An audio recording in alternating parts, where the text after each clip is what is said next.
Teen has no idea she's posing with her killer. I'm gonna pass out. Can you get me some help? Can you get me some help? Yep, Can there's some people. Okay. Help! Oh my God! Give me some help! Where at? Where at? Where at? Where at? Okay, we don't know if it's her. A mother is in agony after the disappearance of her teenage daughter. But as investigators follow a trail of tips, they realize the person at the center of the mystery has been hiding in plain sight all along. The following report is based on official police records released to date, and some of the footage has never been seen before until now. On the afternoon of March 9, 2020, the Elko County Sheriff's Office in Nevada is contacted by a concerned mother who says her 16-year-old daughter, Gabrielle Ulicki, who goes by Brittany, never returned home the day before. Her friend that had her, I talked to him. He dropped her off at the high school down here at 4 o'clock with some guy. And I go, what guy? And he goes, I don't know. She just said my new friend. And now nobody can find her. None of her friends. Her phone's not on. Okay. According to her mom, Brittany is a happy, typical 16-year-old girl. She's never run off before, and the only trouble she's ever been in was when police caught her with marijuana. Even when she does go out and do dumb things, we get a call with some crazy kind of an excuse. Does she go here to Spring Creek High School? She's actually doing homeschool. She's got a lot of enemies, and I'm scared. She has a lot Oh of yeah, look at the why date. would This you say was that? right before everyone had to go homeschool, technically, go online. The COVID. March 2020. I'm just worried. Alicia says she called the sheriff's office after Brittany's father said he didn't officially file a missing persons report. And he called me, panicking, and he's like, well, mad at first. And he goes, why isn't she answering her phone? And I can't talk to him because he just scares me. Because he just says she's in a ditch dead. And I can't do that shit right now. The last person she was with, if you know anything about them. Will you go wake me? Wake up, James. Bryce Dickey is the kid that dropped her off. So that's Bryce the last Dickey. person that we know of that's seen her. And she was with him, and then he dropped her off, and he had no idea who this guy was. No, and he even said it seemed sketchy. And I'm like, well, why'd you leave her? Brittany's teenage brother James says that he's been in close contact with her friends, including 18-year-old Bryce Dickey. He said he couldn't get a very good look at him. He just knew that he was wearing a cowboy hat and he was taller than his truck. Alicia begins rattling off names of Brittany's enemies who may want to cause her harm, including one person who allegedly tried to rape her last year. He terrorizes her every time he sees her. Was there a police report last year? There was, and when it came time for the detective to have her come in and talk, she couldn't do it. She just fell to pieces. Unfortunately, all we have is a green truck that's a Ford with somebody that nobody knows who this guy is. Yeah. The deputy leaves, and immediately police and loved ones, including Brittany's close friend Bryce, begin searching until the early morning. Despite their efforts, there's no sign of her. Concerns grow with each passing hour, and knowing that Bryce witnessed Brittany getting into a random truck, investigators hope he may hold crucial details. So, run me through it so I can understand what's going on.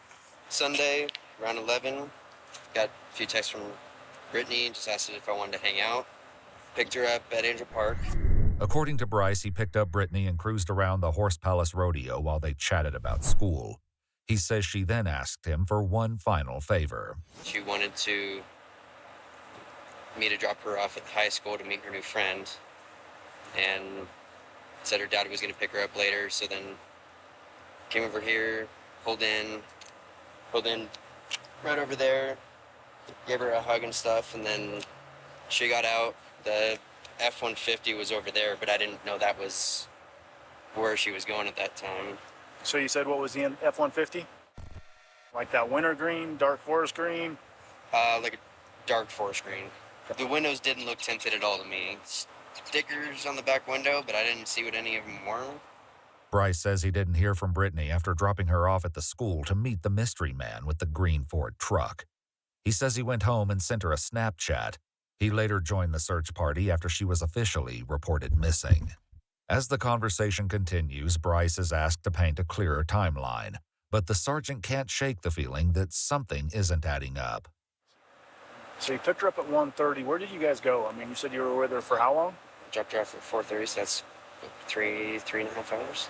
That's all you did for 3.5 hours? That seems really odd that you just drive and aimlessly around. That's what I do almost every day. I usually can smell somebody that's leaving out something. So what are you leaving out? I'm not leaving out anything, sir. Right now is the time to lay all the cards down. I know what because were you this doing? is a serious, Yeah. extremely serious thing. If I come back and I find out that you're withholding information and being deceptive to me, Then that's when charges and stuff start coming. yeah. Yeah. So I know. Mm-hmm. help your friend out. Bryce claims he and Brittany had been communicating over Snapchat before he picked her up. The sergeant asks him to provide evidence to support the claim. It should still be on your phone if you got it. So do you mind taking a look at it? Bryce shows the sergeant the exchange. In one message, Brittany provided an address where he could pick her up. In another, she asked him, quote, "Hey, should I start walking over?" Final messages in the 6 p.m. hour sent from Bryce showed his concerns that she wasn't answering her phone. Brittany never responded, and Bryce says everyone grew increasingly worried when they learned that she went off with an unknown male. She normally doesn't keep secrets like that, especially the phone-wise, because presumably she would have texted someone right after, because especially her dad, she's, like, not in an abusive way, but she's scared of her dad because she's gotten in trouble before, so she texts her dad a lot. Was dad like overprotective?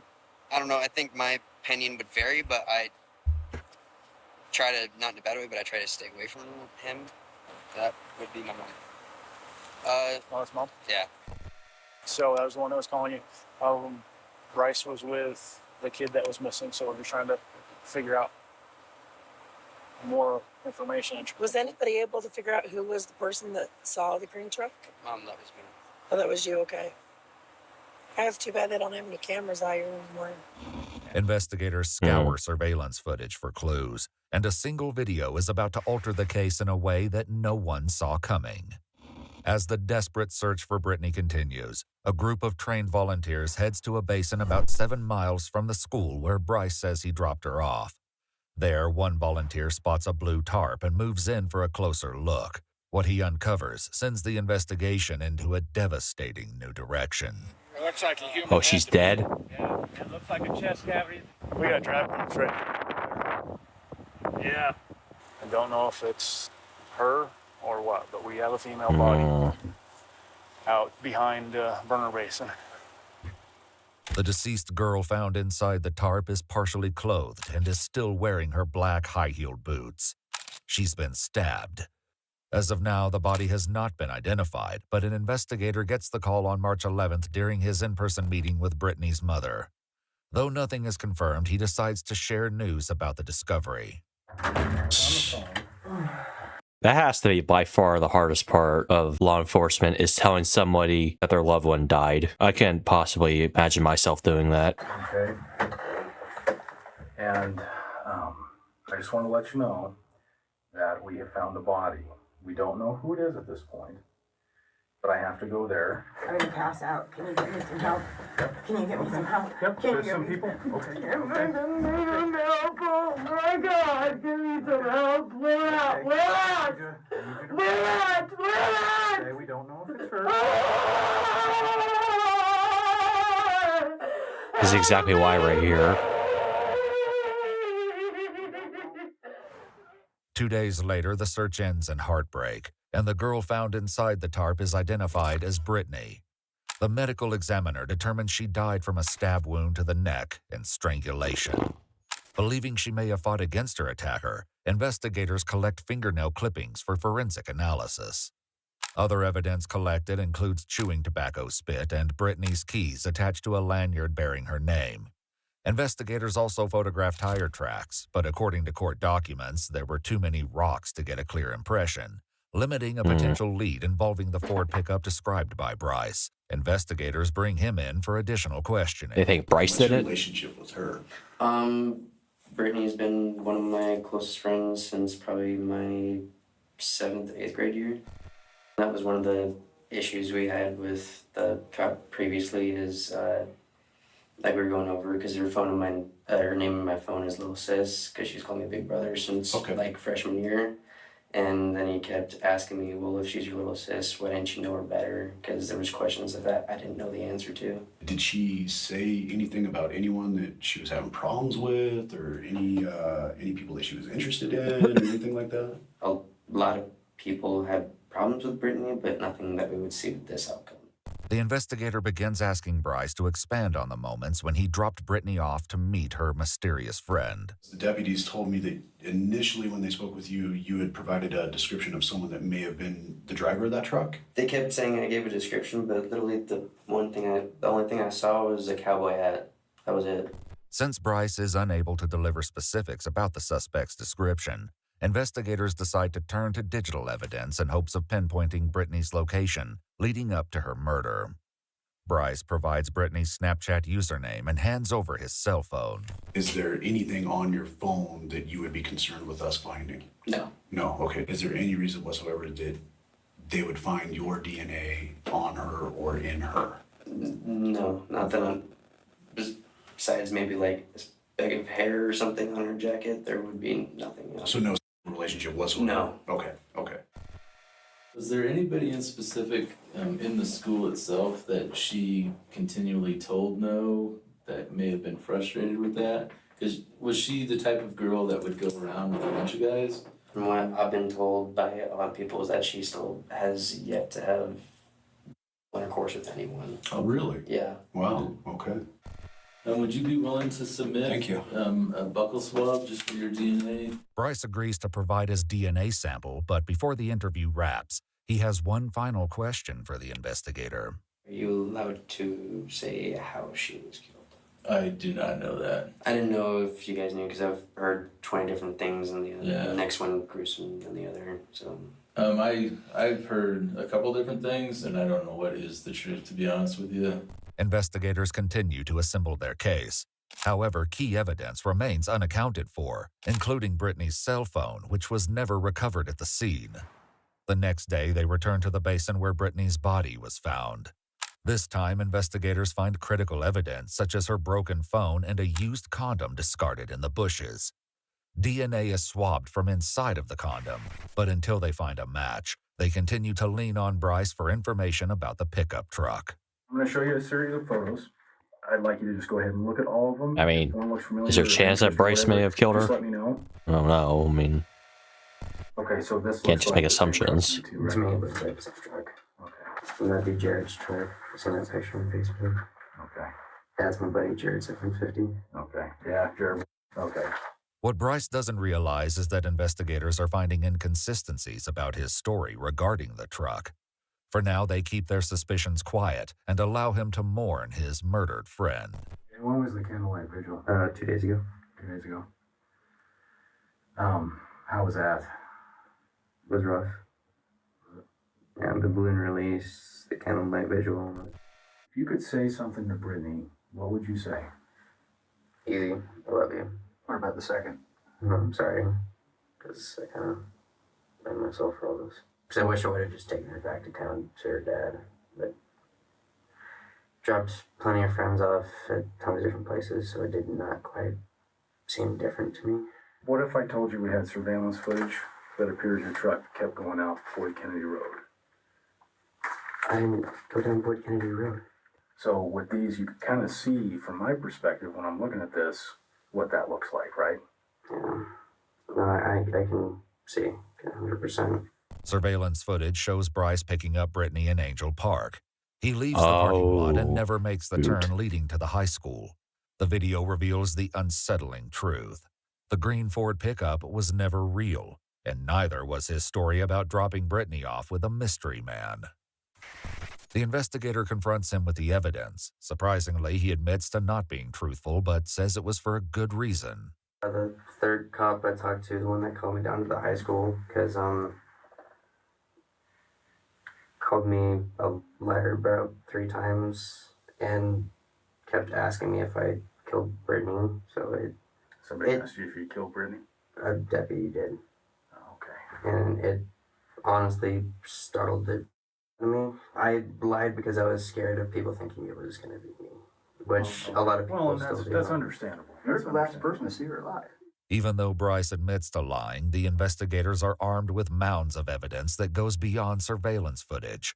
According to court documents, Bryce's DNA is a match for the chewing tobacco found near Brittany's body. It also matches the DNA taken from her neck, her fingernails, and inside the condom that was found in the bushes. We located some items, and we have Brittany's DNA, we have your DNA, and we have a condom. That can't be. It is. I'm freaking out right now because I've never had sex with Brittany. There's only one way that DNA could have gotten on that condom that way. I'm aware of that. And you have a pattern now of lying. I admitted I was. And your timeline doesn't match up. According to police records, geolocations for Bryce and Brittany's Snapchat accounts confirmed that they met around 3:22 p.m. They arrived at the basin where Brittany snapped 2 selfies. Bryce left the area around 5:25 p.m. and returned home. Less than 1 hour later, Bryce sent Brittany 4 final Snapchat messages. The last recorded location for Brittany was at the basin, where her body was found. You guys trying to get a confession of me killing Brittany? I'm trying to figure out how your DNA got on a condom on the inside that has her DNA on the outside. Literally the only time Brittany was being really flirty for some reason throughout that day. Almost didn't seem real in a sense because she literally just asked if I wanted. So we kissed, and I had gotten that it was through a condom. As Bryce's version of events repeatedly changes, he makes a desperate attempt to blame another teenager for Brittany's murder. But I swear it was because that kid's kind of distinguishable. And you've known that you killed Brittany all this time, and you're just waiting to say something? You let yourself be the last person to see her alive? You expect us to believe that I was the last person to see her alive. I've put myself in that position, and I'm going to sit here for a week and a half letting everybody think I was the last one to see her alive when I know who the last person to see her alive is. Bryce continues to alter his story, but at this point in the interrogation, one investigator has had enough of his lies. Do you think we've been doing nothing for the last week? No, I think you guys have been working your asses off. So you're still expecting us to believe that you dropped her off and her body miraculously appeared where the condom and condom wrapper were by some strange frequencies. I did not kill Brittany. So this is the story that you're going to stick with? Yes, sir. According to court documents, 18-year-old Bryce Dickey was charged with first-degree murder and sexual assault, both involving the use of a deadly weapon. Following a jury trial, he was convicted on all counts, and on August 10, 2022, he was given an aggregate sentence of life in prison with parole eligibility after 46 years. In her victim impact statement, Brittany's mother addressed Bryce and said, quote, "The world owes my daughter Brittany a debt of gratitude because her brutal death will prevent you, Bryce Edward Dickey, from ever hurting anybody else." In 2024, the Nevada Supreme Court rejected an appeal to reverse Bryce's conviction. 18 years old, he just threw his life away, basically.